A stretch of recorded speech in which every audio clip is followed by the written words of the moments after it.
Pero ella puede presentar de una vez. Anda a buscarlo y presenta de una vez.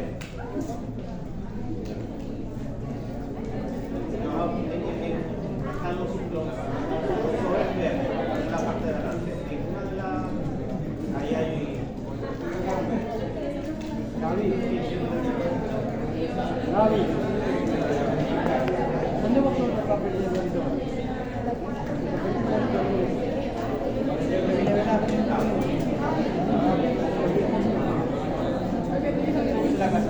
Ajá, ¿quién más falta por presentar el examen?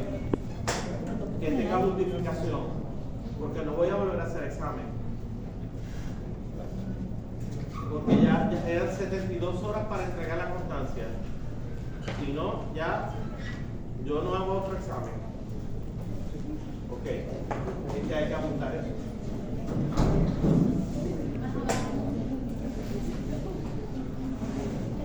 Ah, no, está bien. Lo que pasa es que te doy el título como empujado para allá. Ok, bueno, vamos a comenzar con el tercer módulo, que generalmente es un módulo que a ustedes les gusta bastante, sobre todo la parte de fisiología endocrina. Es un módulo que a ustedes les atrae bastante, aunque generalmente el módulo más atrayente es el módulo 2. Okay, la fisiología endocrina tiene mucho componente de bioquímica, que ya van a ver que tienen que manejar bastantes conceptos de bioquímica, pero sin embargo es bastante, o sea, los conocimientos no es que son saberse las vías de memoria, ¿no? Sino saber integrar de una manera práctica lo que ustedes aprendieron en bioquímica. ¿Vale? Ustedes saben que nuestros órganos y tejidos, todos nuestros órganos y tejidos, los tejidos constituidos a su vez por esas unidades que los forman, que son las células, tienen desde el punto de vista funcional, están integrados, o sea, hay una integración funcional en todos nuestros órganos y tejidos. Y esa integración funcional le permite al organismo actuar de manera coordinada. O sea, todas nuestras funciones corporales están coordinadas. Por eso el cuerpo humano no funciona como un pedazo. No lo podemos ver como una parte, sino que lo tenemos que ver como un todo. ¿Ok?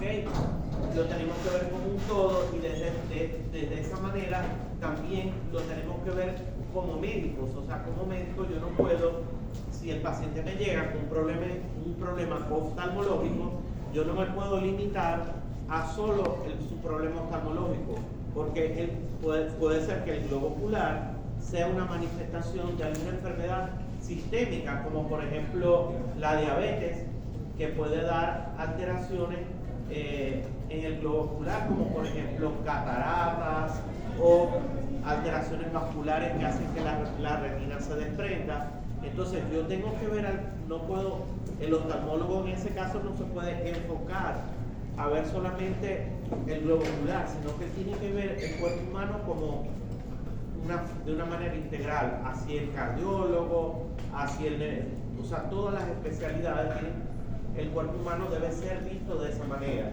¿Por qué? Porque nosotros funcionamos a través de una serie de mensajeros mensajeros químicos que la mayoría de las veces son las famosas hormonas, pero no necesariamente hormonas. También hay factores neurohumorales, también hay factores, hay péptidos de otros tipos que no necesariamente son hormonales, hay segundos mensajeros, hay citoquinas que son elaboradas por las células del sistema inmunológico, que permiten esa actividad coordinada y asocian, digámoslo así, todas las funciones de nuestro organismo. Esos mensajeros químicos están representados por esas sustancias. En primer lugar, podemos destacar los neurotransmisores, que ya conocemos bastante de ellos, que son elaborados en las terminales presinápticas y que desde allí son liberados a la hendidura sináptica a través de esos axones terminales de esas neuronas, y que van a buscar receptores en su membrana postsináptica para ejercer algún efecto inhibidor o excitatorio a través de los potenciales de acción postsinápticos, inhibitorios o excitatorios, como lo vamos a ver en el módulo 4. Entonces, los neurotransmisores también ayudan a coordinar esa actividad. Los mediadores que son endocrinos son las famosas hormonas. Ellas son productos, bien sea proteicos o esteroideos, que son elaborados o producidos por células en los distintos tejidos glandulares del organismo, y que estos tejidos glandulares están especializados en su batería citoplasmática con un ribosoma, con el retículo endoplasmático rugoso, con aparato de Golgi, que le va a permitir, siguiendo la secuencia del ADN y luego los ARN mensajeros, sintetizar diversas sustancias que son proteínas que actúan como hormonas, o a partir del colesterol formar otras sustancias que también son hormonas, pero que tienen otra estructura bioquímica, y que una vez que son elaboradas, pues son vertidas al torrente sanguíneo y van a buscar el órgano diana, que está ubicado generalmente en la vecindad del sitio donde se está produciendo, o a distancia, o incluso en el mismo tejido que las está elaborando. ¿Okay? En tercer lugar, tenemos sustancias que son neuroendocrinas, que el hecho de ser neuroendocrinas quiere decir que son elaboradas por el cuerpo, por cuerpos neuronales, y que son vertidas también al torrente sanguíneo, o que se desplazan a través de los axones, unidas, por ejemplo, a ciertas proteínas, como unas que se llaman neurooficinas, que las llevan hasta un sitio de almacenamiento, o que salen por la terminal presináptica para buscar su célula diana. Ya va. Claro que hay.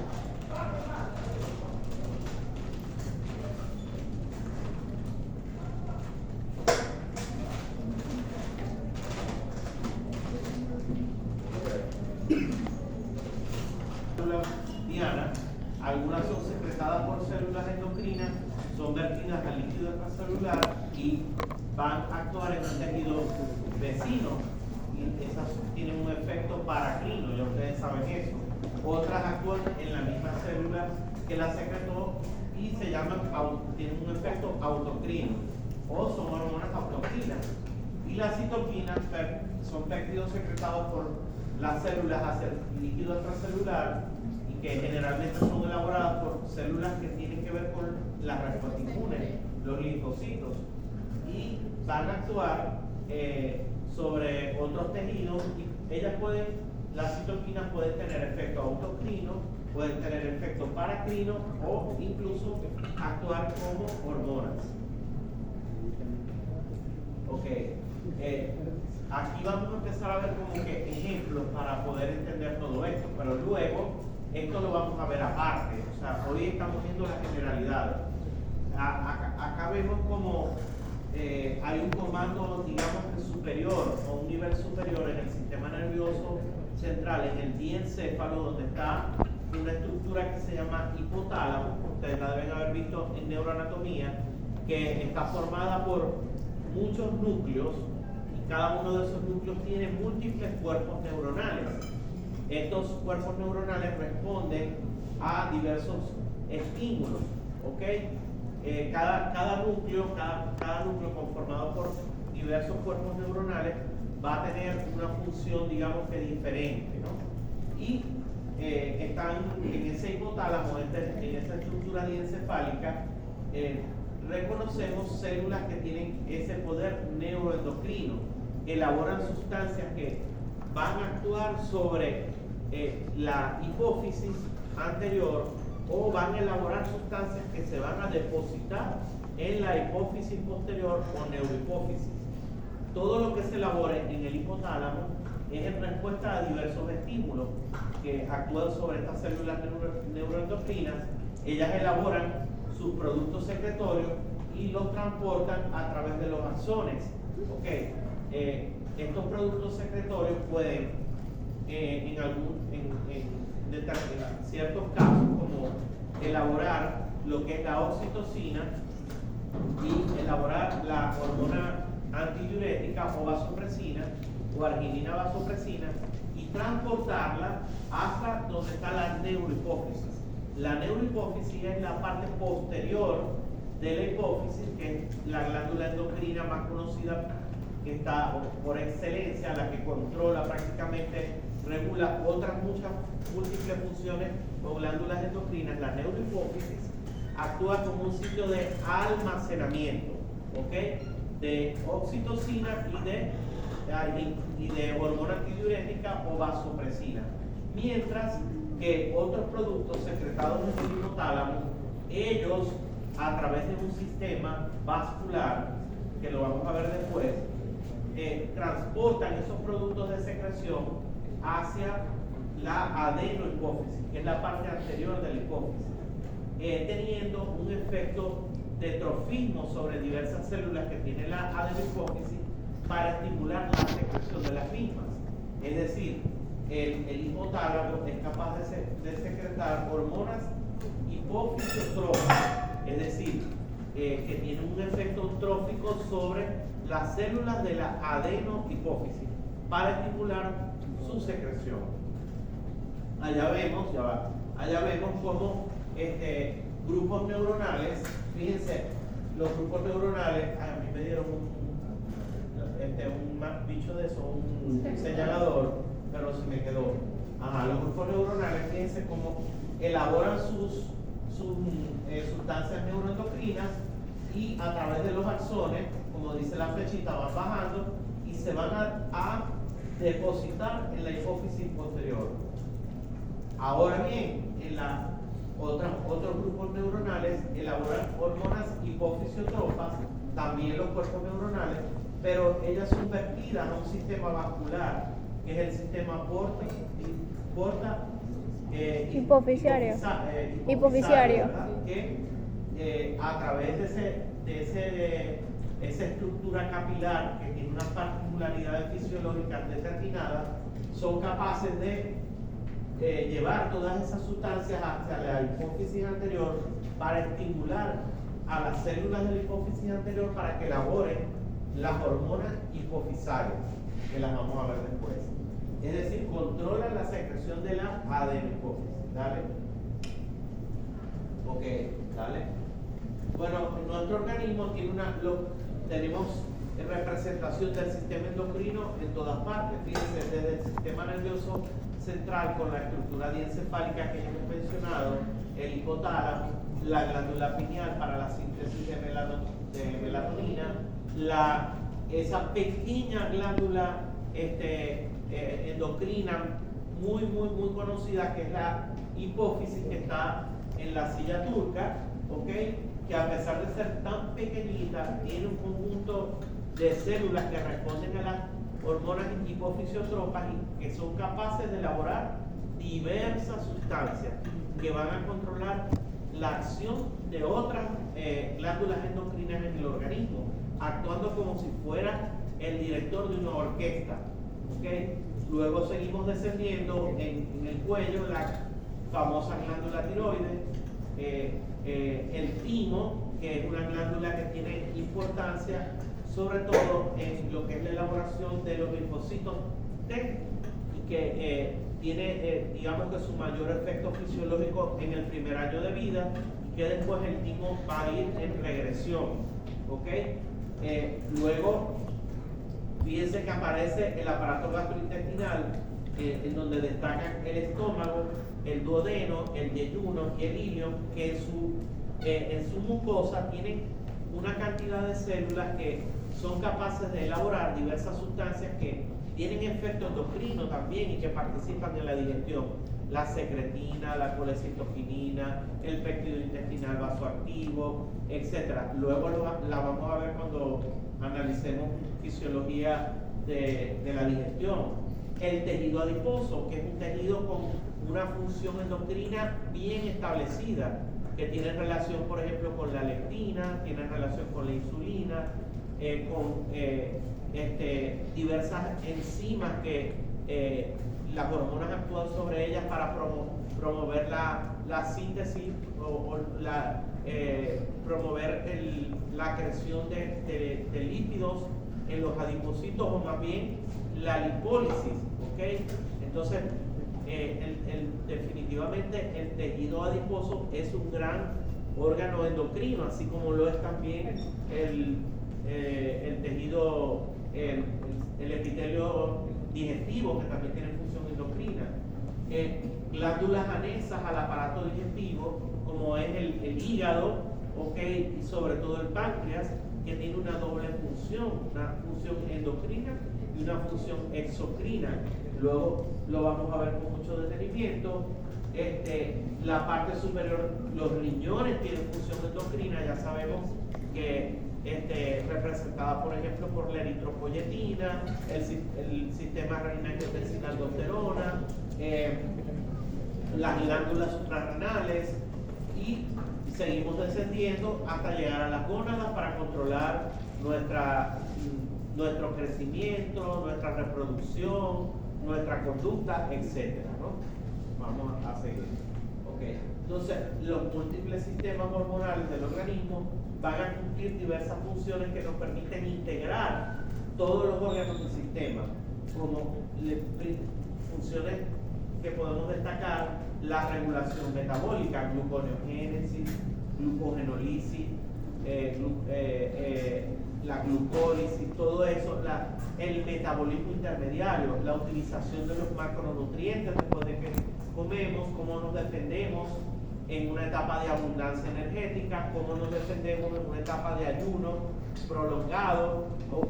Todo eso tiene que ver con esa regulación metabólica, y que tiene tanto impacto en la salud de nosotros, pues del ser humano, y que tiene tanta relación también con la nutrición. El crecimiento y desarrollo fundamental tanto del sistema osteomuscular como el crecimiento y desarrollo del encéfalo, crecimiento y desarrollo también de nuestro aparato reproductor, ¿okay? Desarrollo sexual, control del equilibrio hidroelectrolítico, ya hemos visto mucho de eso, el mismo sistema renina-angiotensina-aldosterona, las hormonas glucocorticoides, mineralocorticoides, la vasopresina, el péptido natriurético arterial, todo eso va a estar representado en esa regulación hidroelectrolítica. La parte reproductiva a través de la gónada, y el comportamiento también con las hormonas sexuales. También las glándulas suprarrenales también secretan hormonas sexuales que también tienen que ver un poco con el comportamiento, y luego lo vamos a ver.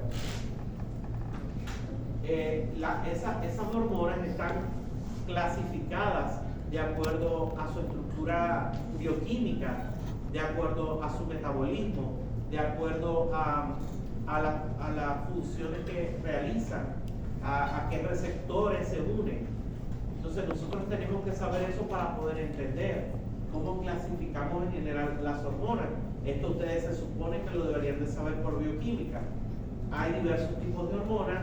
Las hormonas más abundantes del organismo son hormonas de naturaleza proteica. Casi todas las hormonas son de naturaleza proteica, como las hormonas adenohipofisarias, las hormonas de la neurohipófisis que están almacenadas allí, las hormonas que se sintetizan en en el páncreas endocrino, en la glándula paratiroides. ¿Okay? Son de naturaleza proteica o polipeptídica. Las hormonas esteroideas, que tienen como precursor el colesterol, y ellas son secretadas por las glándulas suprarrenales, las gónadas, los testículos y los ovarios, y la placenta como gran órgano endocrino en la vida intrauterina. Y el tercer grupo de hormonas son los derivados del aminoácido tirosina, que se llaman hormonas amínicas. Estas hormonas amínicas van a estar representadas por las hormonas tiroideas, la tiroxina y la triiodotironina, y las hormonas, las catecolaminas, que son secretadas en la glándula suprarrenal, la adrenalina y la noradrenalina. El 80% de la producción de estas catecolaminas es en forma de adrenalina por parte de la médula suprarrenal. Entonces hay tres tipos de hormonas: proteicas, esteroideas y amínicas, ¿verdad? Las más abundantes son las hormonas proteicas. Dale. Las hormonas polipeptídicas o proteicas, ellas tienen una serie de características bioquímicas. En primer lugar, son capaces de almacenarse en forma en vesículas, no en forma, sino en vesículas secretoras, en las células que la elaboran. El hecho de que se almacenen en vesículas secretoras tiene repercusión, sobre todo porque eso puede servir como una reserva, ¿okay? Que tiene la célula en su interior para cuando necesiten liberar más hormonas de naturaleza proteica, pues ellas, almacenadas en esas vesículas por exocitosis, van al líquido extracelular. La mayoría de las hormonas del organismo, como les decía, son polipeptídicas. Las que tienen más de 100 aminoácidos son proteicas, y las que tienen menos de 100 aminoácidos son péptidos, ¿ok? Y son de naturaleza hidrosoluble. Y esto es muy, muy importante. El hecho de que sean de naturaleza hidrosoluble les va a permitir que se eliminen más rápido del torrente sanguíneo. Ejercen su efecto y rápidamente son excretadas, bien sea por vía renal o bien sea a través de los canalículos biliares, a través de la bilis. ¿Okay? Entonces, las hormonas de naturaleza proteica se eliminan más fácilmente del organismo, y eso tiene que ver con un concepto que se llama vida media. ¿Okay? Vida media. Las hormonas de naturaleza proteica generalmente tienen una vida media más corta y no se almacenan, ¿okay? No se depositan en nuestro organismo en forma prolongada, porque como son hidrosolubles, fácilmente se eliminan de nuestro organismo. ¿Vale? Fíjense, estas hormonas de naturaleza proteica o peptídica son sintetizadas a partir de la secuencia de aminoácidos que está en la plantilla de nuestro ADN. Luego la copia con el ARN, y el ARN mensajero permite que en el retículo endoplasmático rugoso, que tiene esos ribosomas, se haga la síntesis, en primer lugar, de proteínas que tienen un gran tamaño pero que no tienen actividad biológica, y se llaman preprohormonas.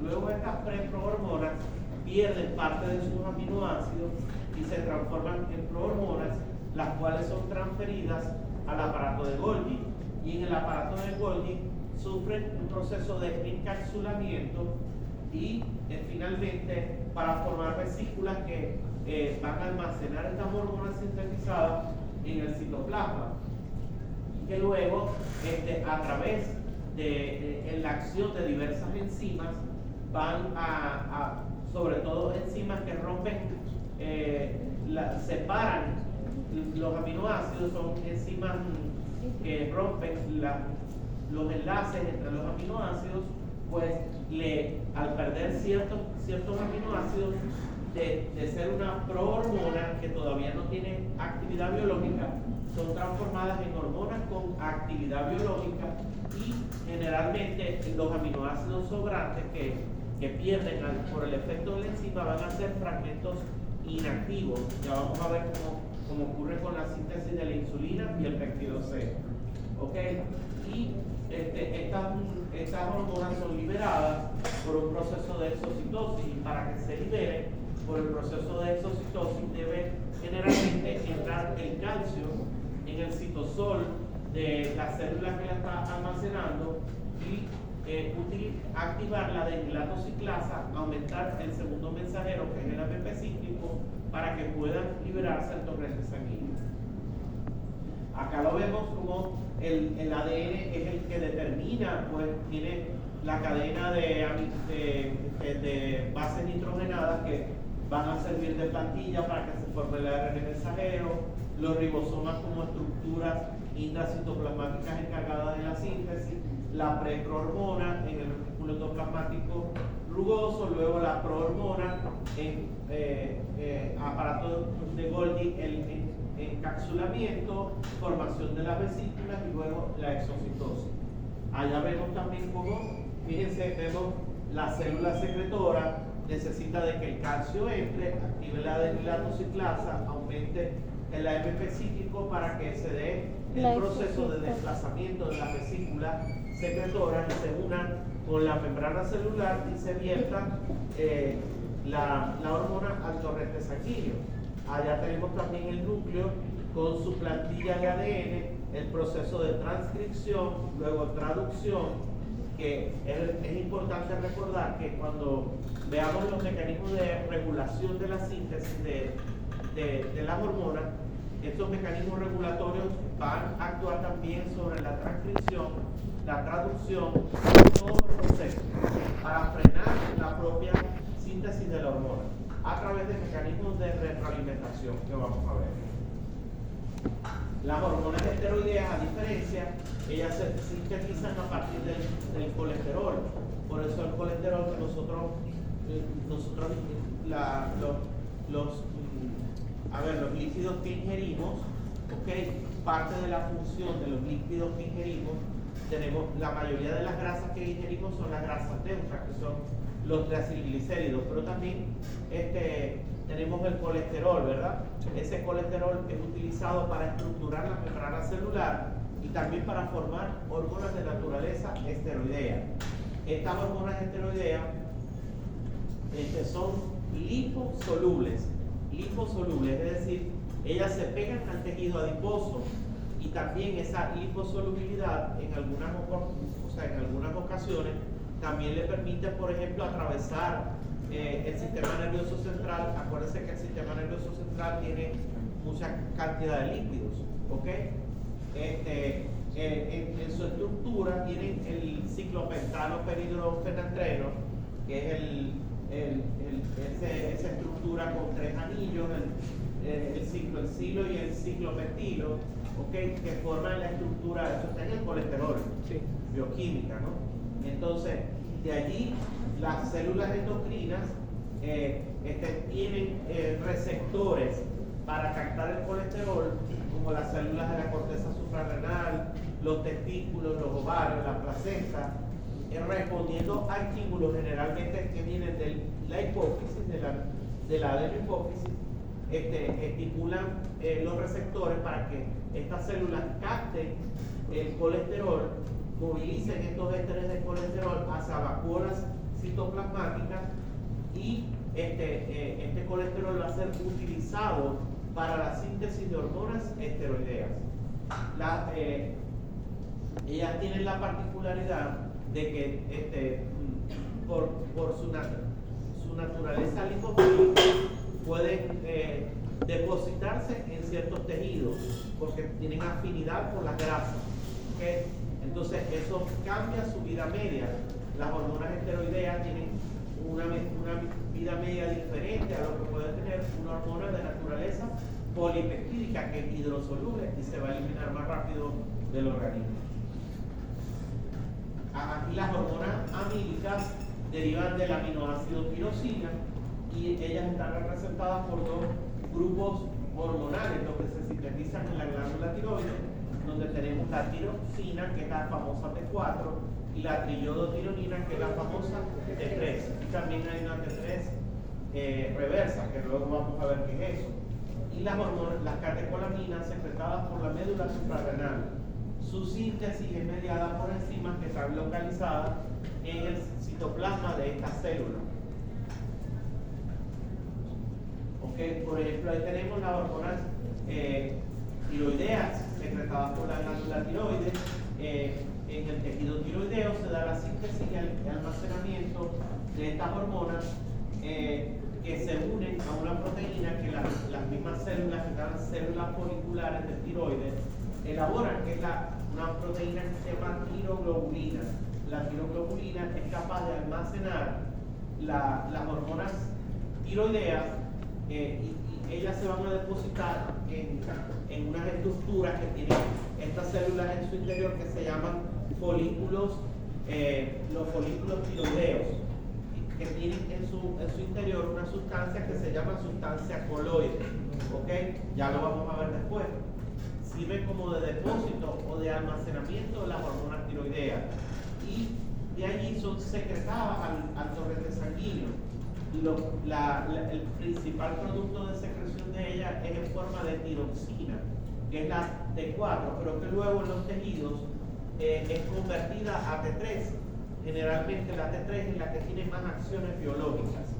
El hecho de que la tiroxina, al ser expulsada, digámoslo así, del tejido tiroideo al torrente sanguíneo, ella se une a una proteína transportadora que se llama globulina transportadora o ligadora de tiroxina.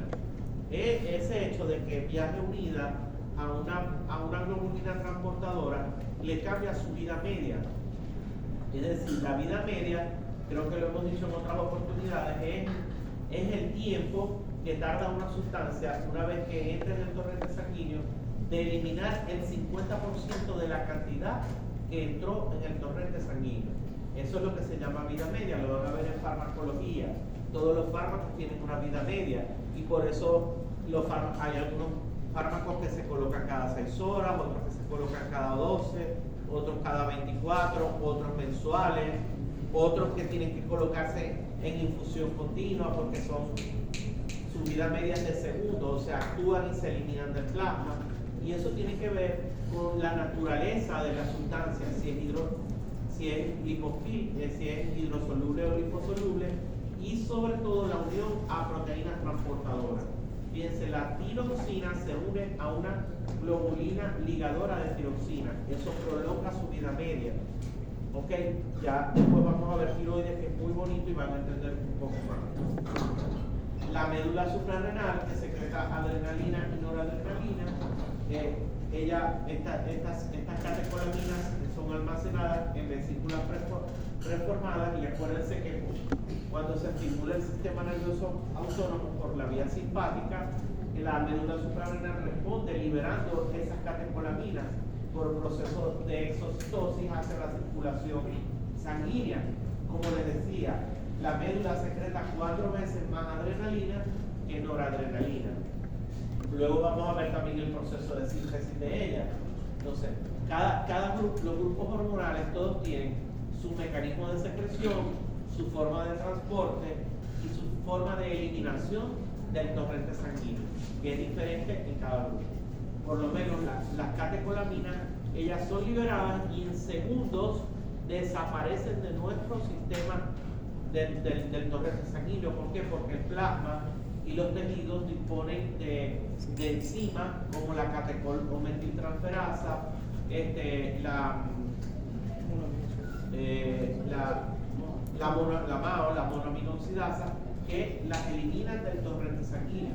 Por eso si tú quieres ponerle a un paciente para mantenerle la resistencia vascular periférica porque está hipotenso, le quieres colocar norepinefrina, no le puedes colocar una dosis y ya.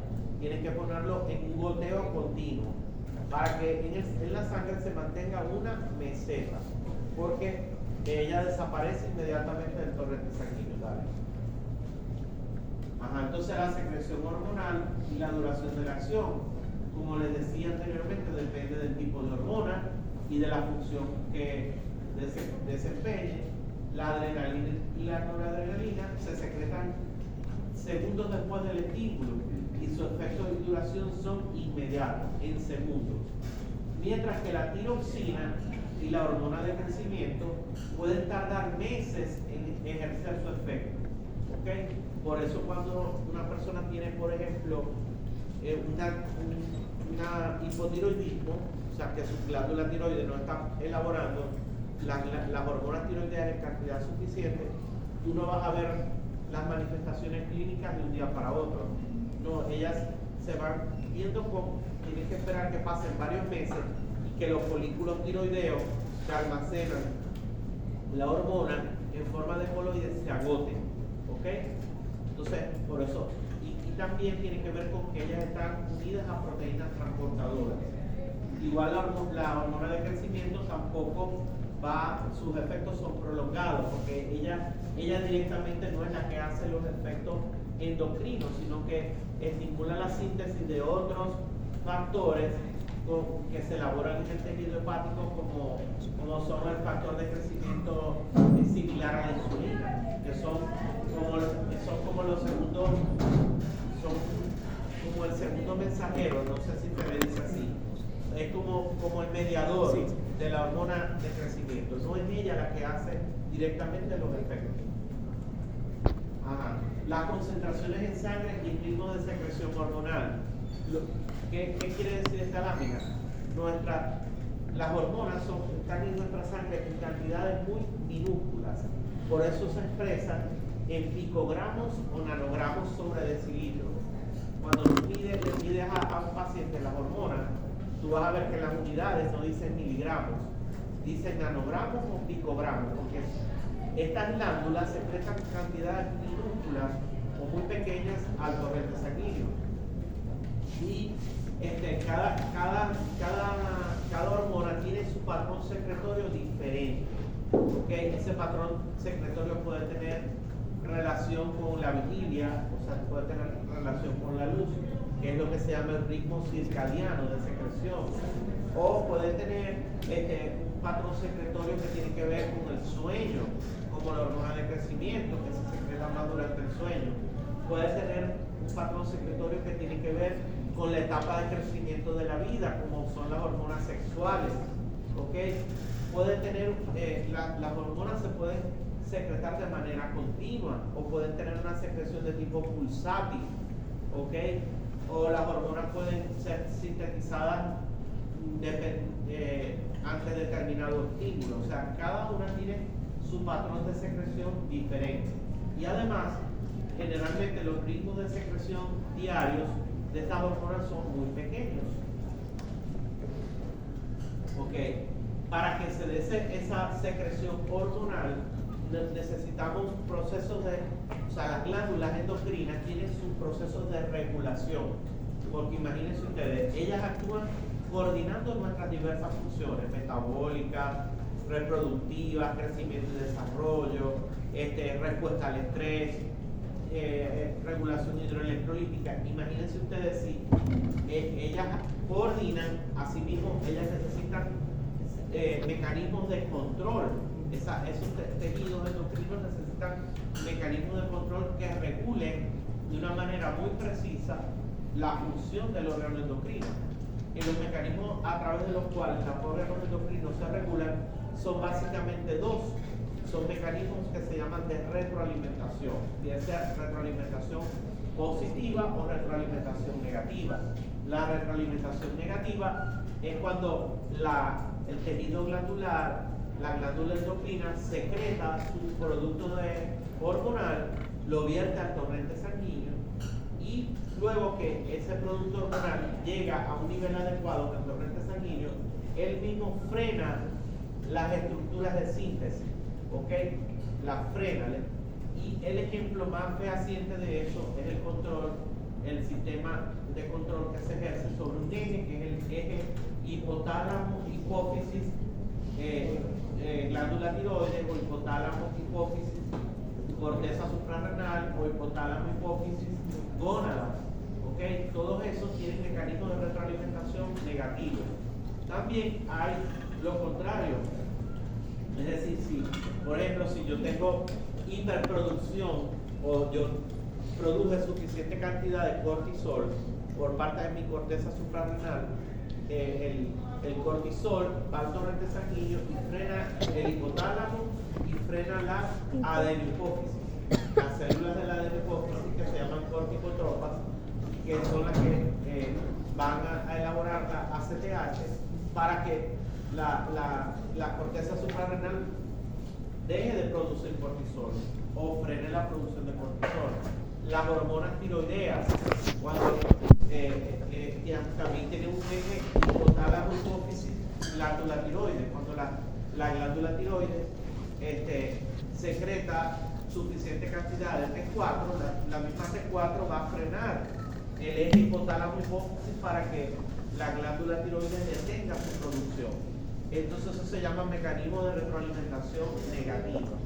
O los mecanismos de retroalimentación positiva, que es lo contrario. Si un tejido elabora una sustancia hormonal, esa sustancia hormonal es liberada a torrente sanguíneo y más bien va a tener el efecto de estimular para que haya más producción. Eso lo vemos más que todo en las gónadas. Ahora lo vamos a ver como ejemplo. Ajá, la LH, exacto. Tienen además, como les decía anteriormente, los mecanismos de retroalimentación negativos frenan todas las etapas de producción. El proceso de transcripción y traducción genética, la síntesis, o sea, la elaboración, y también el proceso de exocitosis para que sean liberados. Ajá. La retroalimentación positiva incrementa más bien la concentración hormonal. Fíjense cómo los estrógenos que son elaborados durante el ciclo ovárico por las células foliculares, cuando la mujer entra en la etapa de la vida reproductiva, una vez que viene la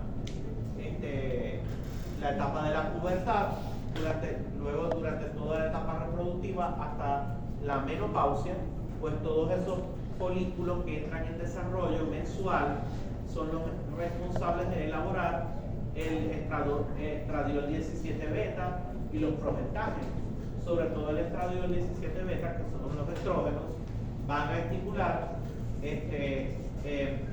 los ovarios que elaboran esos estrógenos, al aumentar los niveles de estradiol 17 beta. Fíjense cómo ellos van a tener un efecto de retroalimentación positiva sobre adenohipófisis y sobre hipotálamo, sobre adenohipófisis, más que todo sobre adenohipófisis, para que las células las células gonadotropas que están en la adenohipófisis respondan a ellos y elaboren la hormona luteinizante, que es la famosa LH, ¿ok? Que es la responsable de que más o menos en la mitad del ciclo útero-ovárico hay un pico de secreción de LH para que, entre otras cosas, se produzca la ovulación, y luego también responsable de mantener el endometrio en la etapa secretora para recibir luego al ovocito secundario una vez que es fecundado, ¿no? El huevo cigoto, una vez que el ovocito secundario es fecundado, y pueda hacerse la implantación. Ok. Un mecanismo de retroalimentación positiva. Seguimos. Ajá, ahí tienen, fíjense, todos estos son mecanismos de retroalimentación negativa. Les explicaba la corteza suprarrenal, la tiroides y las gónadas, los productos que ellas elaboran ejercen un efecto de retroalimentación negativo, bien sea al hipotálamo, que se llama asa larga, o a la adenohipófisis, que se llama asa corta. ¿Vale? Aquí lo tienen. Esto es una imagen de Linda Constanzo. El libro se llama Linda Constanzo, el autor de fisiología. Ya. Ajá, fíjense cómo ahí están las asas largas y las asas cortas, ¿no? Las asas cortas, que los mismos productos de secreción de la hipófisis anterior hacen la retroalimentación negativa al hipotálamo.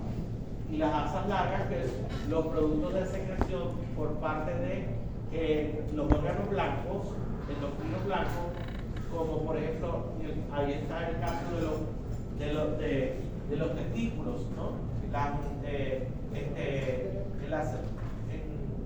Las células de Leydig, las células de Sertoli, pues responden a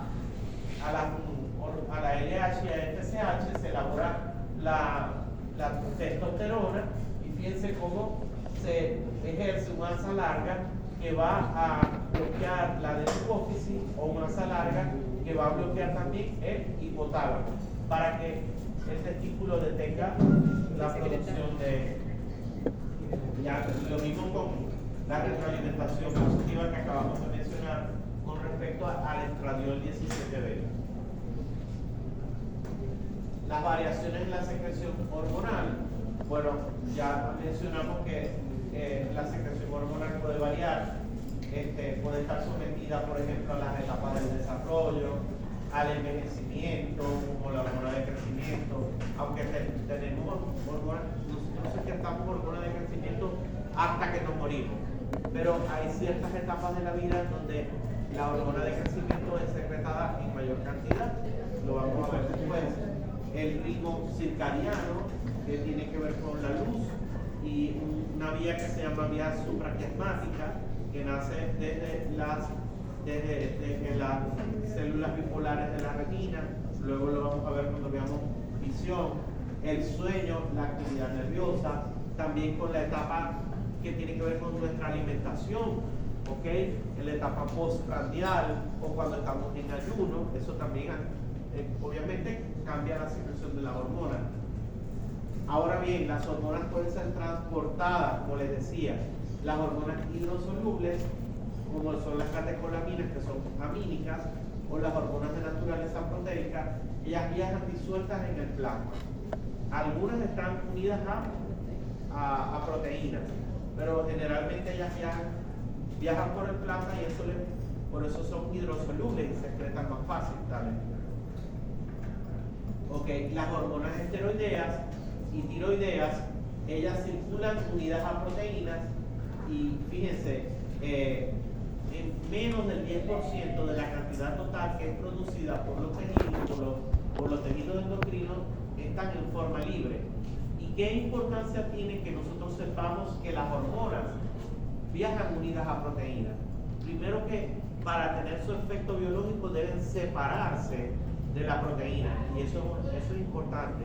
Para ejercer su efecto sobre el órgano diana, tienen que desunirse de la proteína. Además de eso, el hecho de que estén unidas a la proteína les permite actuar como un depósito o almacenamiento. Además, el hecho de que estén unidas a las proteínas les impide que se escapen a través de los capilares y por eso es que tienen que separarse de la proteína para lograr llegar a su órgano efector. Unidas a las proteínas les impide eliminarse de una manera considerable, o sea, retrasa la eliminación del organismo, les prolonga la vida media y, como les decía, deben disociarse de la proteína para ejercer su efecto biológico. Las hormonas, una vez que son producidas y que son vertidas al torrente sanguíneo, ellas deben eliminarse de nuestro plasma. ¿Y cómo se eliminan? Bueno, hay varias formas a través de las cuales eliminamos las hormonas de nuestro organismo.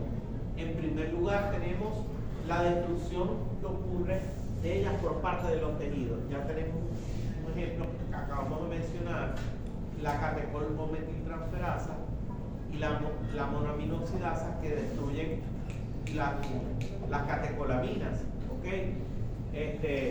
Es decir, las hormonas pueden ser destruidas por algunos de nuestros tejidos, una manera como el organismo se libera de ellos. Además, pueden unirse a los tejidos. Además, pueden excretarse por vía hepática a través de la bilis. ¿Okay? Es decir, algunas se pueden conjugar con productos en el hepatocito y esa conjugación las transforma de ser liposolubles a ser de naturaleza hidrosoluble, como ocurre con las hormonas sexuales, ¿okay? Que se excretan por vía biliar, o la excreción renal. Si se altera la eliminación de las hormonas, ¿qué va a pasar? Que las hormonas se van a empezar a acumular y vamos a ver una magnificación de sus efectos biológicos, ¿ok? si por ejemplo se acumulan los estrógenos en los pacientes que tienen enfermedad hepática crónica, como los que tienen cirrosis, los varones que tienen cirrosis cirrosis hepática por alcoholismo o cirrosis hepática de origen biliar, lo van a ver en patología. El hepatocito empieza a perder sus funciones. El hepatocito, como vamos a ver, tiene diversas funciones, función de síntesis, de expresión, etc. Entonces, ¿qué va a pasar? Que empiezan a acumularse los estrógenos en el varón. ¿Y cómo vas a ver tú el paciente que tiene, el varón que tiene cirrosis hepática, se le empieza a caer el vello de las piernas, se le empieza a caer el vello del pecho, le empieza a crecer el tejido graso que rodea la glándula mamaria, y eso se llama ginecomastia, ¿okay? Y los testículos se ponen pequeños, ¿okay? Ocurre atrofia testicular, ¿okay? ¿Por qué? Porque se están acumulando los estrógenos, porque no hay excreción biliar. El enfermo renal crónico también puede tener alteraciones endocrinas porque la función excretora renal también se puede alterar. Las hormonas peptídicas y las catecolaminas son hidrosolubles, se degradan en la sangre por la acción enzimática. Las enzimas son las que las eliminan rapidito del plasma. Y también la excreción renal y hepática. Mientras que las hormonas unidas a proteínas, el hecho de estar unidas a proteínas les prolonga la vida media y por eso la excreción es más lenta. ¿Cómo actúan estas hormonas? Ellas necesitan unirse a un receptor. Para poder tener su efecto biológico, las hormonas necesitan unirse a su receptor. Acuérdense del modelo, de la llave de la cerradura, de bioquímica que enzima sustrato. que se veía eso, el modelo de llave y cerradura, pero era más para las enzimas, ¿no? Sí, con el modelo enzima sustrato. Bueno, pero más o menos también las hormonas necesitan unirse a su receptor. Hay receptores en la membrana celular, hay receptores en el citoplasma y hay receptores en el núcleo. Entonces, por eso ya empezamos a hacer diferenciación. La unión de la hormona a su receptor específico va a generar una cascada de señalización intracelular que va a llevar a los efectos biológicos. Y esos receptores pueden estar ubicados, como les decía, en la membrana, en el citoplasma o en el núcleo. Los que tienen el receptor en la membrana celular son las hormonas proteicas o peptídicas, las hormonas adeninosinusarias, la insulina, las catecolaminas, todas esas que son, no, las catecolaminas no, porque ellas son de naturaleza, pero sí, se unen a sus receptores, el glucagón, todas esas hormonas que son de naturaleza proteica tienen su receptor en la membrana. Luego las hormonas esteroideas. Las hormonas esteroideas tienen su receptor intracitoplasmático. Ellas entran, como ellas son liposolubles, atraviesan la membrana celular y buscan el receptor que está en el citoplasma y forman un complejo hormona-receptor. Ese complejo hormona-receptor se transporta hacia el núcleo y en el núcleo busca también un sitio promotor para ejercer sus efectos. Y las hormonas que tienen su receptor intranuclear son las hormonas tiroideas.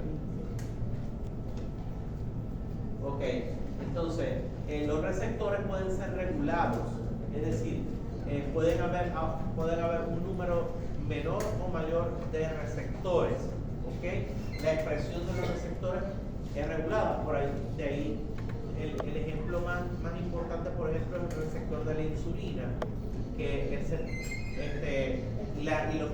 lo que es el síndrome metabólico y la resistencia a la insulina, porque el receptor de la insulina puede ser que haya una buena síntesis, el páncreas endocrino produzca una buena cantidad de insulina, o incluso hasta una cantidad mayor de insulina, pero resulta que el receptor está escondido, o hay una regulación en baja de ese receptor, o el receptor no hay, puede haber una alteración en la señalización, ¿ok? Entonces, o hay una mayor expresión de determinados receptores, y eso, como me imagino que lo vieron en bioquímica, es una manera como de frenar o de aumentar el efecto biológico que tiene la hormona al unirse al receptor. Entonces, en las células efectoras, esos receptores no todo el tiempo están en igual número, pueden aumentar o disminuir. Se activan, se inactivan o se destruyen al ejercer su efecto biológico, o una vez que se destruyen pueden fabricarse nuevos receptores o activarse. Puede haber disminución de la expresión de estos receptores, ¿ok? Y esto hace que haya inactivación de moléculas, inactivación de las moléculas o de los mecanismos de señalización, como les decía anteriormente, que el receptor se secuestre, ¿ok? Dentro del citoplasma y no se exprese, o que las enzimas que están contenidas en los lisosomas lo destruyan. Y por eso es que tenemos esa resistencia a la insulina. Por eso es que la obesidad, por ejemplo, se acompaña de una disminución de la expresión del receptor de insulina, porque el receptor se secuestra o se daña su mecanismo de señalización. Algunas hormonas van a producir más bien lo contrario, una mayor expresión del receptor y de las proteínas de señalización intracelular. Al activarse el receptor hormonal, como les decía, se van a activar en forma subsiguiente unos diferentes mecanismos a través del cual la hormona va a actuar. Esos mecanismos pueden ser apertura de canales iónicos, de sodio, de potasio, de cloro. Los canales iónicos están incrustados en la membrana celular, o la hormona puede unirse a la porción externa del receptor, ¿okay? Que está en la parte extracelular, y al unirse la hormona al receptor, el receptor tiene en su estructura también una enzima, ¿okay? Que se va a activar al unirse la hormona con la porción extracelular, y esa activación va a llevar a una serie de fenómenos intracelulares, como puede ser la fosforilación, ¿okay? Para formar segundos mensajeros o sustratos a través de los cuales la hormona va a ejercer su efecto. ¿Okay? Acuérdense que estamos viendo son las generalidades, después vamos a profundizar un poco más. Pero siempre se necesita que haya la unión de la hormona con su receptor. Esa unión de hormona con el receptor va, en el caso de los canales de señalización iónico, le va a dar un cambio estructural al canal de señalización para aperturar las compuertas y permitir la entrada de los iones, o cerrarlo. Asimismo actúan, como hemos visto, las catecolaminas o los neurotransmisores, que cuando cargan la hendidura sináptica buscan sus receptores, como lo vamos a ver en el módulo siguiente. Van a generar potenciales de acción, bien sea inhibitorios o excitatorios, ¿no? ¿Vale? Y todo esto está mediado por canales iónicos. Es muy importante que lo recordemos, porque para farmacología esto es como una base. Cuando vean farmacología del sistema nervioso, van a ver que muchos fármacos, por ejemplo el fenobarbital, la fenitoína, las benzodiazepinas, todos esos fármacos que actúan sobre el sistema nervioso central, además de ser lipofílicos, ¿okay? y atraviesan fácilmente el sistema nervioso central, ellos se unen a receptores y van a abrir canales iónicos, así como lo hacen los neurotransmisores. Dios mío, pero si son qué fastidio con la gente. Ajá. Y esto es muy importante, que algunos receptores hormonales van a estar unidos a la famosa proteína G. ¿Ok? Hay hormonas que se unen a la proteína G que puede tener un efecto excitatorio, puede tener un efecto inhibitorio. La proteína G tiene como vemos allí, tiene una porción incrustada en la membrana en forma de asas, ¿ok? Que esa parte incrustada en la membrana tiene una expresión extracelular, tiene como una parte extracelular en donde se va a unir la hormona, ¿ok? Y tiene una cola que va introducida en la célula, en la porción intracelular o dentro del citoplasma. Y esa cola tiene la particularidad de unirse a un trímero, sí, porque son tres proteínas, ¿verdad? Tres unidades. Las unidades alfa, beta y gamma. ¿Ok? La cola, fíjense que está la estructura, ese trímero con las tres unidades, está separado de la cola de la proteína G. Fíjense cómo se ve en la lámina. Están separados, ¿ok? Pero cuando se une la hormona a la parte extracelular, la cola de la proteína G, la cola intracitoplasmática, se une a la proteína esa trimérica, a las tres unidades. Y esa unión provoca que las unidades gamma y las unidades beta se separen, se disocien de las unidades alfa. ¿Y qué pasa? Que esta disociación, digámoslo así, de las tres unidades, alfa, beta y gamma, la separación de las tres, transforma el guanosin trifosfato en guanosin difosfato, ¿okay? en GDP, ¿verdad? En GDP, perdón, en GDP. Si es así, GDP lo transforma en GDP. Okay. La separación hace que se forme GTP. Okay. Y la unidad que queda libre, que es la unidad alfa, va a buscar, por ejemplo, la porción interna del canal iónico que esté incrustado en la membrana para abrir la compuerta bien sea del sodio, del cloro, o sea, para abrir la compuerta del canal iónico. Y lo hace porque utiliza esa unidad alfa como proteína efectora y utiliza el GTP, ¿okay? como un mensajero intracelular. Ok, dale. Okay, entonces fíjense, acoplamiento de las hormonas a proteínas que están en la membrana celular, proteínas heterodiméricas, definición AGTP, es la famosa proteína G. Dale. Ok, los receptores unidos a proteína G poseen 7 segmentos transmembranosos. Esos segmentos transmembranosos son en forma de asa. Y no, los dominios son el externo y el interno. Los segmentos es lo que está incrustado en la membrana. Los transmembranosos, o sea, son las asas esas verdes que se veían. ¿Okay? Fíjense, forman asas dentro y fuera de la membrana intracelular. Posee una porción externa que activa la hormona, una porción intracitoplasmática, como les decía, es la cola citoplasmática, que es la que está acoplada a la proteína G. Y la proteína G es la trimérica, la que tiene las tres subunidades. Okay. La unión del ligando a la parte extracelular del receptor genera una serie de señalizaciones intracelulares que pueden ser de dos tipos. Pueden ser apertura o cierre de canales iónicos o activación de enzimas. ¿Cuáles enzimas se pueden activar?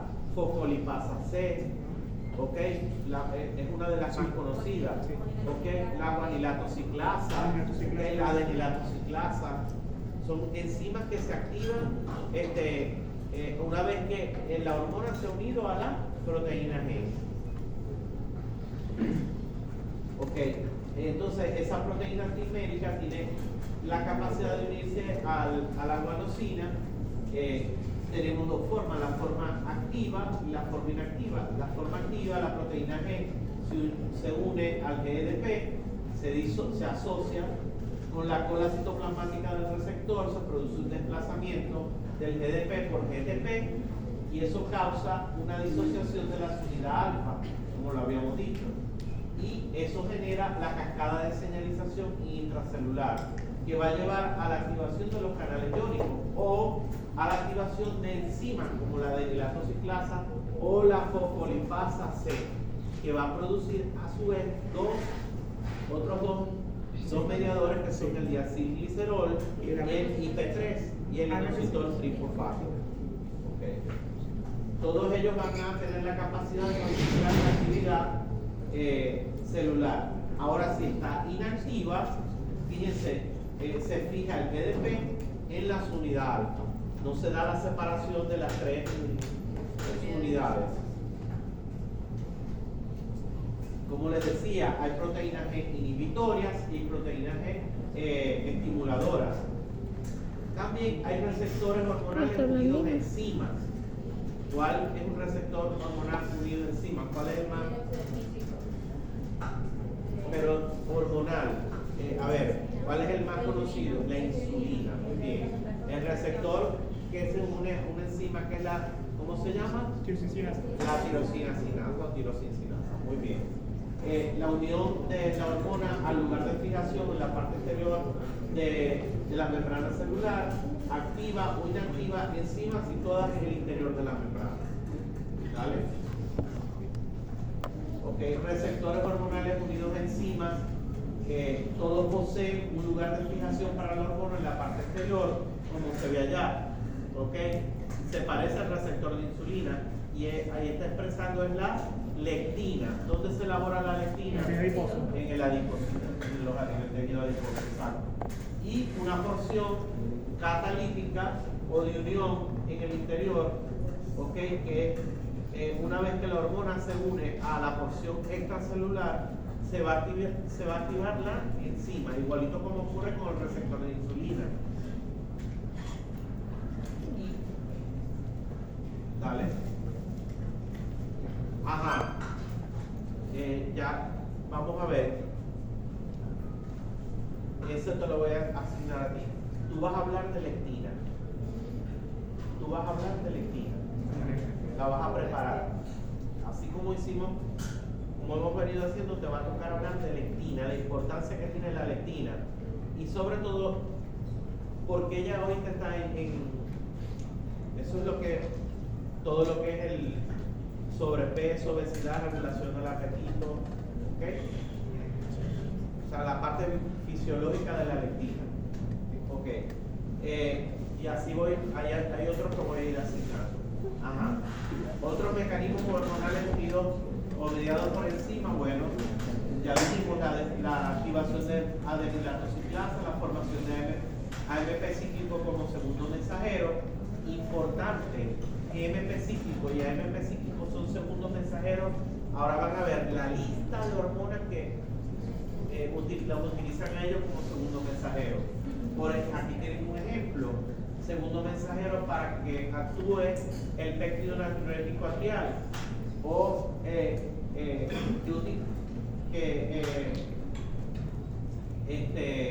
utiliza en vez del AMP cíclico utiliza el EMP cíclico. ¿Ok? Dale. Complejo hormona receptor va al citoplasma como quien las hormonas de naturaleza esteroidea. Okay. Y luego van al núcleo activando una secuencia reguladora específica del DNA en donde buscan el sitio promotor para activar o reprimir la transcripción de genes y la formación de ARN. Por eso las hormonas esteroideas, ellas tienen sus efectos, como lo vamos a ver después. Sus efectos no son inmediatos, no son como la adrenalina, la noradrenalina, que una vez que se liberan yo voy a ver los efectos. No, este tipo de hormonas, como tiene un proceso más largo de síntesis, vamos a tener efectos también inmediatos, pero es por la hormona que ya está preformada. Pero vamos a tener un efecto tardío, porque ellas necesitan un proceso que va involucra desde lo que es la transcripción genética y la formación de ARN mensajero, la traducción y todo el proceso de síntesis. Esteroideas, suprarrenales, gonadales, tiroideas, todas esas. Tienen un proceso más largo. Fíjense, estas hormonas necesitan ser lipofílicas para atravesar la membrana, difundir, buscar el receptor citoplasmático, formarse el complejo hormona receptor, atravesar la membrana que rodea al núcleo y buscar el sitio promotor que está en la secuencia del DNA para promover todos los procesos que hemos visto. Mecanismo de segundo mensajero para mediar las funciones de las hormonas intracelulares. O sea, hay diversas hormonas que dependen de estos segundos mensajeros para ejercer su función. AMP cíclico, ya vimos un ejemplo, pues el péptido natriúrico arterial, el complejo calcio-calmodulina, o productos que vienen de la degradación de los fosfolípidos de la membrana por acción de enzimas como la fosfolipasa, que rompen los fosfolípidos que tiene la membrana o lo utilizan como sustrato, ¿vale? Aquí tienen, fíjense, ahí está la misma proteína, la proteína G, fíjense cómo está en transmembrana, cuando se une la hormona a la parte extracelular, la separación de la proteína trimérica, la proteína A con su GTP, son capaces de, en este caso, activar la adenilatociclasa y aumentar la cantidad de AMP cíclico. Y gracias a ese AMP cíclico, poder entonces activar los mecanismos de señalización intracelular. ¿Y qué hormonas utilizan el AMP cíclico y la activación de la adenilatociclasa como segundo mensajero? La angiotensina 2. Pero la angiotensina 2 en células epiteliales, porque ya vamos a ver que en otro tipo de células, la angiotensina 2 tiene otro mecanismo de señalización. Calcitonina, catecolaminas cuando actúan sobre el receptor beta, ¿ok? No cuando actúan sobre el receptor alfa, cuando actúan sobre el receptor beta. Corticotropina, que es la famosa ACTH, utiliza el AMP cíclico como segundo mensajero. La gonadotropina coriónica humana también utiliza el AMP cíclico como segundo mensajero. El glucagon, hormona contrarreguladora de la insulina por excelencia, utiliza el AMP cíclico. La FSH, la hormona tiroideo estimulante, la hormona liberadora de corticotropina que se sintetiza en el hipotálamo, la famosa CRH, la hormona luteinizante, la paratormona, la secretina, que es una de esas que se produce en la mucosa del epitelio, en la mucosa intestinal, la somatostatina también, y la vasopresina, pero sobre el receptor B2. Que acuérdense que vasopresina tiene varios tipos de receptores, ¿vale? Hay hormonas que pueden bien sea aumentar o disminuir las concentraciones de AMP cíclico y la fosforilación de proteínas intracelulares dependiendo del receptor al cual se una o del tipo de proteína G, bien sea estimuladora o inhibidora. También utilizan otro mecanismo de señalización que también utiliza proteína G, pero que es mediado por la activación de una enzima que se llama fosfolipasa C. Fíjense, forma dos sustratos, el diacilglicerol y el inositol trifosfato. Ellos actúan mediante la activación de otras proteínas intracelulares como son las proteincinasas. Las transforma de su forma inactiva a su forma activa. Y eso ayuda a la transcripción no a la transcripción, sino a que las hormonas que están almacenadas se están sintetizando en el retículo endoplasmático rugoso y luego se están almacenando en forma de vesícula en el aparato de Golgi, salgan por exocitosis. ¿Quién utiliza el mecanismo de la fosfolipasa C como segundo mensajero? angiotensina 2, pero no sobre las células epiteliales, porque la angiotensina 2, acuérdense que todas las células tubulares del riñón tienen angiotensina 2, receptores para ARA2, ok, pero hay ARA2 también en el músculo liso vascular, y eso es muy importante porque nos ayuda a regular nuestra presión arterial.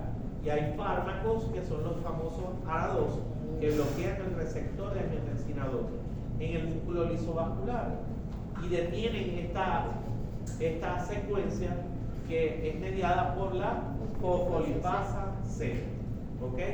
En el músculo liso vascular. Las catecolaminas, pero no actuando sobre el receptor beta, porque ahí lo hace AMP cíclico, aquí lo hace es sobre el receptor alfa, que también está donde en el músculo liso vascular, que fue una pregunta del examen. Alfa 1. Ok, la hormona liberadora de gonadotropina, la famosa GnRH.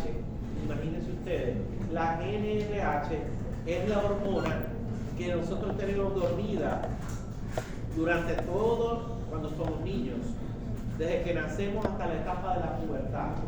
Antes de la pubertad, nuestro hipotálamo comienza a secretar GnRH, ¿ok? Para despertar el eje hipotálamo hipófisis gonadal y que nosotros podamos aparezcan los caracteres sexuales secundarios. La GnRH es la responsable de que aparezca la etapa de la pubertad. La GnRH utiliza como segundo mensajero la fosfolipasa C. La TRH, la hormona, la tirotropina, hormona liberadora de tirotropina. ¿Dónde se produce ella? En el hipotálamo. ¿Y qué va a buscar? Las células tirotropas que están donde? En la adenopófisis. También utiliza la fosfolipasa C. La oxitocina, que está almacenada en el lóbulo posterior de la hipófisis, ella se encarga de la contracción del músculo liso del útero durante el trabajo de parto. También actúa sobre las células bioepiteliales que tienen la glándula mamaria para la eyección de la leche, ¿ok? Y también la oxitocina tiene mucha importancia en regular nuestro estado anímico, en la relación con las otras personas, o sea, nuestro estado de ánimo. La vasopresina en el músculo liso vascular, que es el receptor B1, también utiliza la fosfolipasa C, ¿vale? Bueno, aquí es lo mismo, pero de otro libro, otra foto, ¿vale? Las hormonas esteroideas incrementan la síntesis de proteínas. Esto es importante porque ellas, una vez que difunden, atraviesan la membrana celular, buscan su receptor intracelular y luego van al núcleo. ¿Y qué van a hacer? ¿Qué va a hacer el núcleo, ese complejo hormona-receptor? A ir a la plantilla del ADN, formar ARN mensajero, y eso ayuda a traducir y a formar más proteínas. Proteínas que van a regular nuestras diversas funciones, crecimiento y desarrollo, sobre todo metabolismo intermediario, las hormonas de naturaleza esteroidea, y la reproducción. De las hormonas de naturaleza esteroidea que regulan el metabolismo intermediario, la más importante es cortisol, ¿ok? Y también la respuesta al estrés. Las hormonas tiroideas aumentan la transcripción genética en el núcleo, tienen su receptor en el núcleo y actúan aumentan una serie de factores de transcripción, ¿ok? Y también ayudan a formar proteínas intracelulares. Las hormonas tiroideas, por eso es que otra de las cosas por las cuales las hormonas tiroideas no vamos a ver los efectos de una vez, ¿ok? Porque tienen que ir hasta el núcleo, ¿ok? Tienen que, hasta el núcleo para poder activar la síntesis de diversas sustancias, y esas sustancias son las que van a mediar sus efectos biológicos. Por eso es que si alguien tiene hipotiroidismo, yo no le voy a ver de una vez los efectos, sino que aparece meses después. Ajá, aparece, necesitan un tiempo. Ajá, ¿cuántas láminas llevamos? Ajá. Ahora vamos a empezarlas como a ver, ¿no? Las hormonas, les dije, la dirección de la orquesta, ¿quién la hace? La hipófisis. Es la glándula endocrina por excelencia. Pero la hipófisis, ella no anda sola, ella tiene un comando superior, tiene una regulación superior diencefálica, que es por parte del hipotálamo. ¿Okay? Como sabemos, también se le conoce como el nombre de glándula pituitaria. Es tan pequeña que lo que mide es 1 centímetro de diámetro y pesa tan poquito que pesa entre 0.5 a 1 gramo.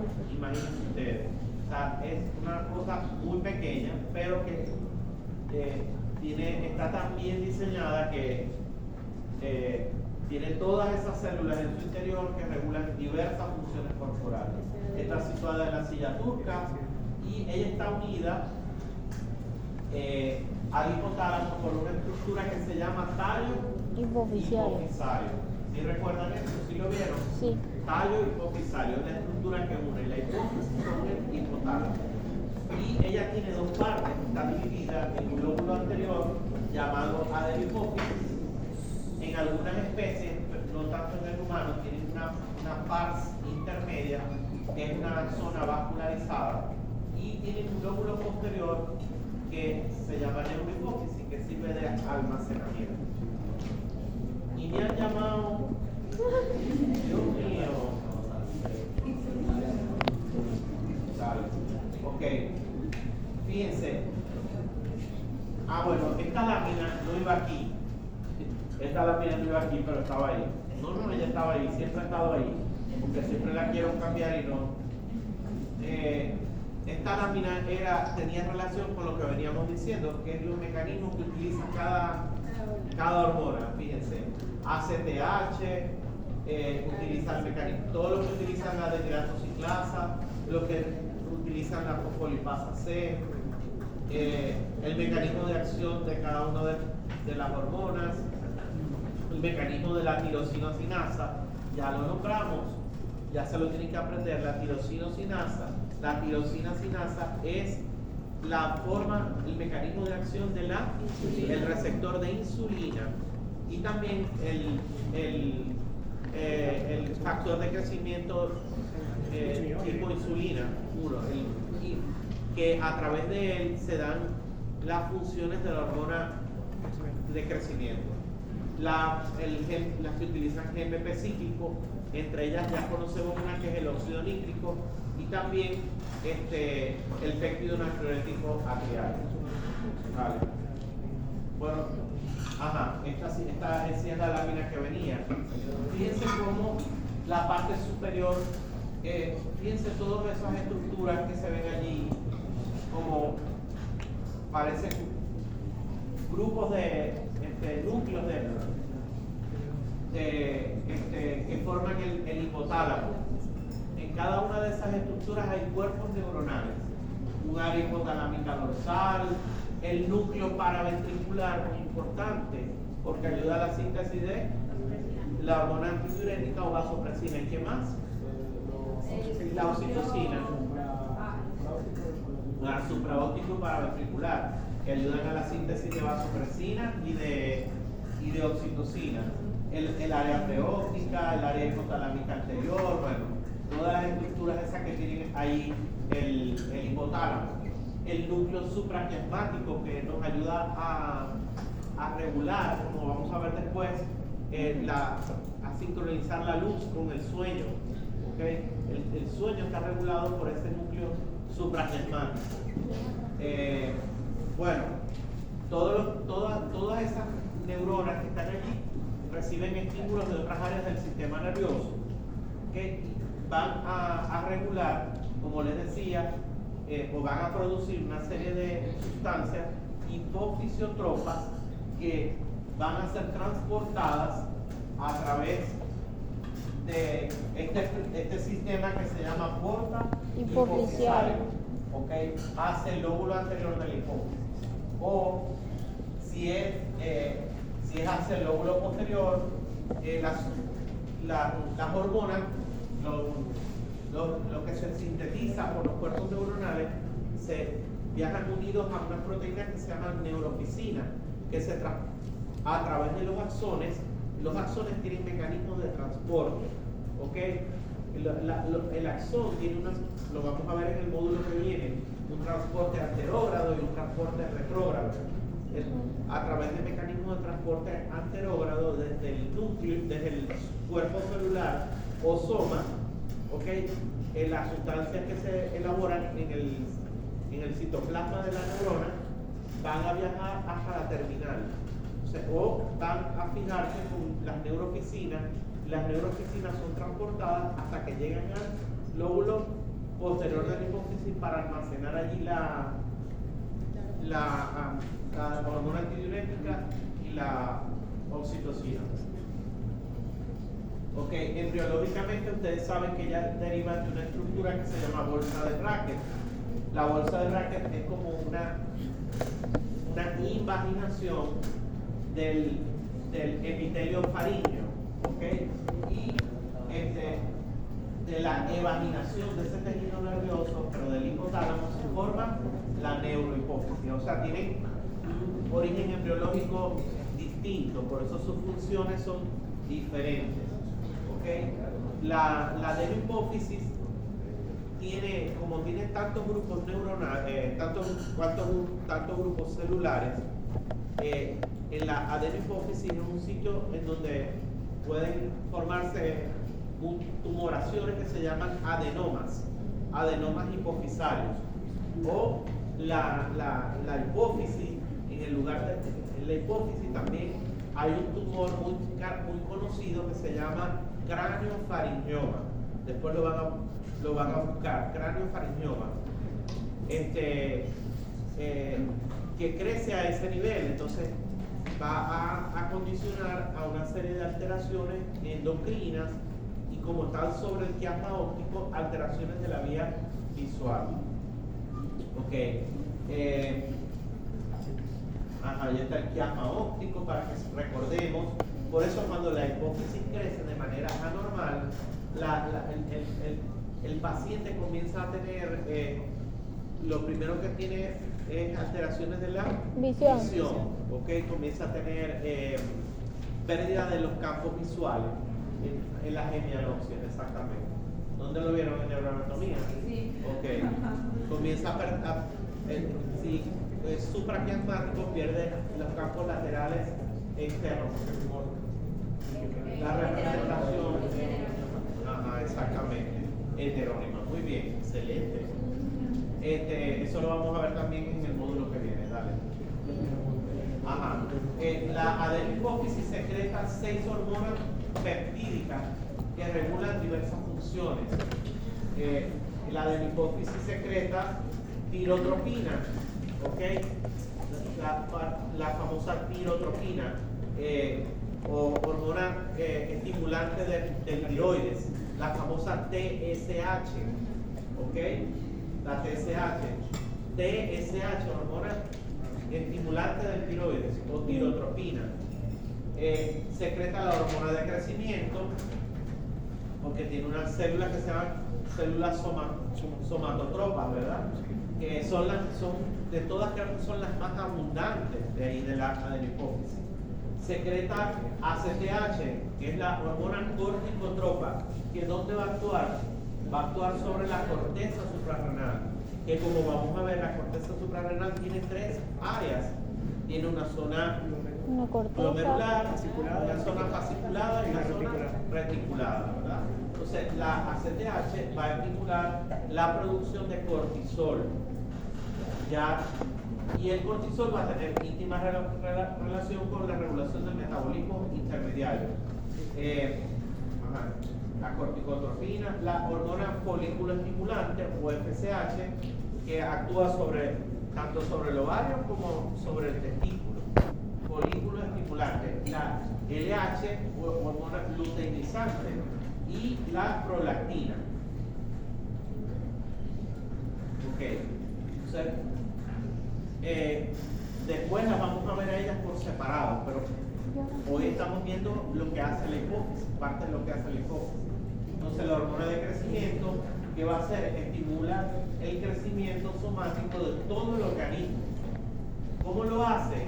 Porque es una hormona que promueve la entrada de los aminoácidos a la célula para favorecer la síntesis proteica, la multiplicación, es decir, la hiperplasia, y también la diferenciación y maduración celular. La corticotropina controla la secreción de las hormonas córtico-suprarrenales, sobre todo de el cortisol, y también otras hormonas que vamos a ver cuando veamos corteza suprarrenal. ¿Qué impacto tiene eso sobre cuáles son las consecuencias fisiológicas? Regular el metabolismo de los hidratos de carbono, el metabolismo de las proteínas y de los lípidos. Regular la utilización de los macronutrientes una vez que ingerimos los alimentos o estamos en ayuno, después, sobre todo en el ayuno, ¿okay? Porque tienen una función contrarreguladora de la insulina. Regular también la parte de agua y los electrolitos de nuestro cuerpo.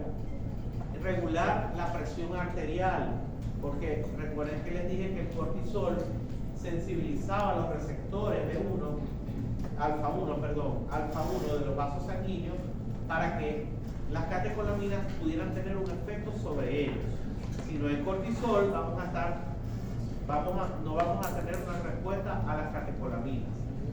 La tirotrombina controla la secreción de tiroxina y de triodotironina por parte de la glándula tiroides para regular nuestro metabolismo basal. ¿Okay? La prolactina interviene en el desarrollo de la glándula mamaria y la producción de leche. La prolactina es la que prepara, digámoslo así, a la glándula mamaria durante la gestación. Modifica la estructura histológica de la glándula mamaria y la va preparando y también en la producción de leche, que no es lo mismo producción de leche que eyección de la leche. La eyección de la leche es con la oxitocina. Las hormonas folículo estimulantes y luteinizantes controlan el crecimiento de ovarios, testículos, actividad hormonal de ellos y la actividad reproductora. Aquí las tienen, que las tienen organizadas, que son 6 principales, pero luego vamos a ver esta que queda por aquí afuera, qué repercusión tiene. Entonces, para hacer eso, la hipófisis contiene una serie de células que se encargan de sintetizar y secretar esas hormonas. Las primeras células son las células somatotropas. ¿Qué hacen ellas? Elaborar la hormona de crecimiento, que también es conocida en inglés como GH o somatotropina. Esa hormona es una hormona que tiene una sola cadena y no es muy grande, 191 aminoácidos. Sus acciones fisiológicas no son realizadas directamente por ella, y vamos a ver una clase solamente de hormonas de crecimiento. Pero fíjense, ella estimula el crecimiento corporal y lo hace porque activa la secreción del factor de crecimiento similar a la insulina tipo 1. Además, ella hace que perdamos peso porque tiene un efecto lipolítico. Hace degradar los triglicéridos almacenados en el tejido adiposo. Inhibe las funciones de la insulina, por eso se considera también una hormona contrarreguladora de la insulina en relación al manejo de los carbohidratos y de los lípidos. Las células corticotropas elaboran la famosa ACTH, muy importante, la hormona adrenocorticotropa. Si no tenemos ACTH, no hay producción de cortisol. Esta es más pequeña, la ACTH es más pequeña todavía, 39 aminoácidos, estimula la producción de glucocorticoides. ¿Cuál es el glucocorticoide más importante del organismo? El cortisol. Esa es pregunta de examen. el glucocorticoide. ¿Y cuál es el mineral corticoide más importante? La aldosterona. ¿Ok? Entonces, no solamente ayuda a controlar la producción de cortisol o de glucocorticoides, sino que nuestra corteza suprarrenal también produce andrógenos.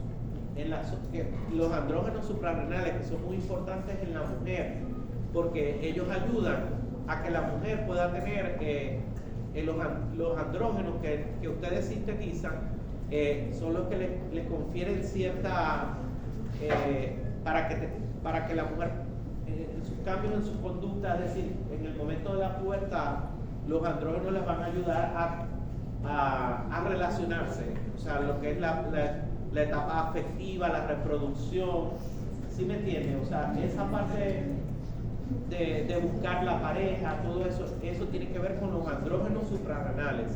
También el olor de las axilas, ¿ok? Que ustedes tienen hermanitos o algo, hay una etapa de la vida en donde los niños comienzan a tener violín, comienzan a tener olor. Bueno, eso se llama el despertar de las suprarrenales, se llama adrenarquia, y se debe a que las glándulas suprarrenales empiezan a producir esos andrógenos que tienen efectos sobre las glándulas sudoríparas, ¿ok? Apocrinas, exacto, y le confieren una secreción espesa y con olor. Ajá. Las células tirotropas forman la hormona tiroideo estimulante o tirotropina, la famosa TSH.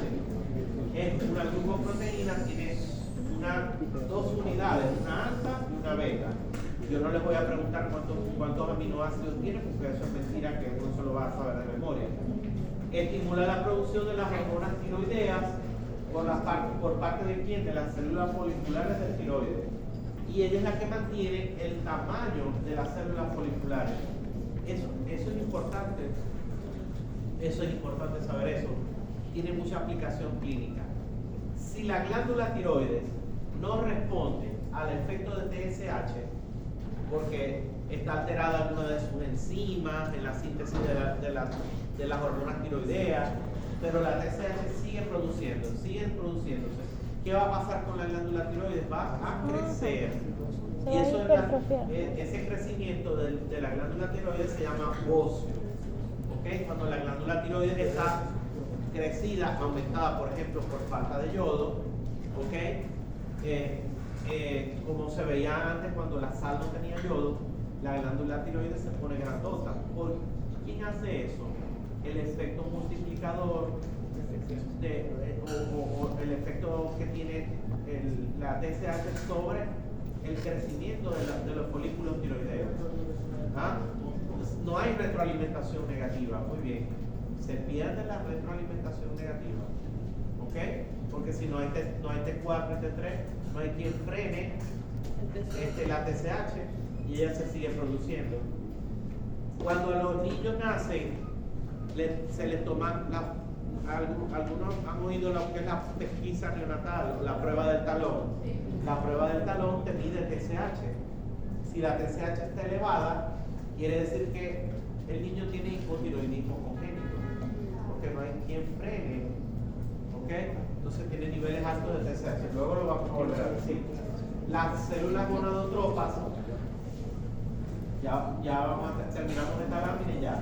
Las células gonadotropas forman la hormona FSH, la folículo estimulante. También es una glucoproteína, tiene dos unidades. ¿Qué hace la TSH? Ella promueve el crecimiento y desarrollo de los folículos ováricos. ¿Ok? Esos folículos ováricos que estaban dormidos durante toda la etapa de la niñez, y que después vino y empezó a secretarse GNRH del hipotálamo. ¿Ok?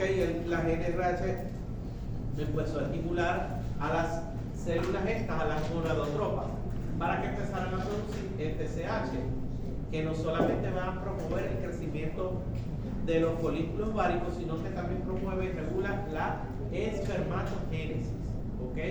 La espermatogénesis en los túbulos seminíferos. Y luego también también las células monotropas respondiendo a GNRH van a formar LH, también es una glucoproteína. ¿En qué participa en la mujer la LH? En la ovulación, el pico preovulatorio necesario de LH, en la formación del cuerpo lúteo o cuerpo amarillo, en el ovario, que va a permitir pues que el endometrio esté preparado para recibir al huevo cigoto. O sea, una vez que el ovocito secundario es fecundado por el espermatozoide, viene la etapa de la implantación. Si no hay un cuerpo lúteo funcional, no se va, el endometrio no va a seguir siendo secretor, no se va a poder dar la implantación. Estimula también la producción de estrógeno y progesterona por el ovario y estimula la producción de testosterona. Ya empieza a haber una diferencia. ¿Quién estimula la espermatogénesis? La FSH. ¿Quién estimula las células de Leydig para que produzcan testosterona? LH. ¿Okay? LH es la que estimula las células de Leydig para que produzcan testosterona. Y FSH estimula la espermatogénesis. Las células lactotropas y mamotropas van a producir la famosa prolactina. Y uno de los tumores más frecuentes en la hipófisis son los prolactinomas. Una de las células que más crecen en la hipófisis son las células esas, las lactotropas y las mamotropas, que hacen que la hipófisis crezca a expensa de esas células. Entonces la mujer va a tener, o el hombre, va a tener que galactorrea, va a empezar a producir como leche, sin estar embarazado, sin estar en etapa de lactancia. Entonces la mujer se exprime y tiene galactorrea, y es porque tiene un prolactinoma, tiene un tumor de la hipófisis, que de paso también altera la reproducción, estimula la producción y secreción láctea. Déjame ver qué viene para ver a dónde quedamos. Ajá, esto es porque estas células se tiñen de manera diferente. Algunas toman